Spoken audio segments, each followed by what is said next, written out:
Alors, il y a plusieurs sources d'échecs. D'abord, je pense qu'on est face à un patronat qui n'était pas convaincu de l'amélioration du dialogue social.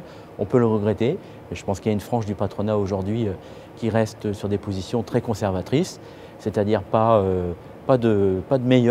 d'amélioration du dialogue social. Ça, c'est le premier point, c'est le point essentiel.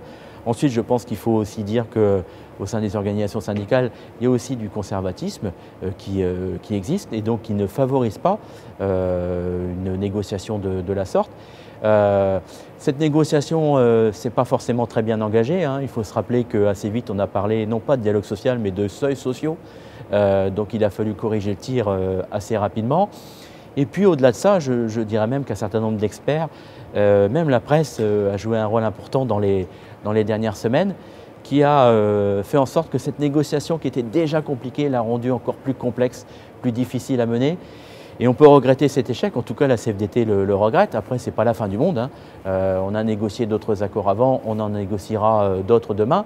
Mais quand même, c'est un échec pour la démocratie sociale, parce que quand même les salariés doivent se dire « mince, nos représentants n'ont pas réussi à négocier ce qui est le cœur de leur activité, c'est-à-dire le dialogue social, et que c'est aux politiques, c'est à la démocratie politique que revient de construire ce que sera demain le dialogue social dans les entreprises. » C'est pas très moderne, on va le dire comme ça, hein, dans une société où normalement les corps intermédiaires doivent jouer un rôle beaucoup plus important.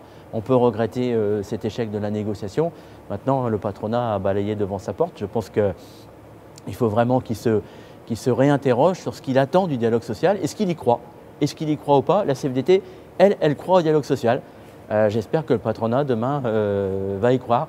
Parce que sinon, dans une société mondialisée, ouverte, moderne, sans dialogue social, ça ne marchera pas. Et d'ailleurs, ce n'est pas la CFDT ni les organisations syndicales qui le disent.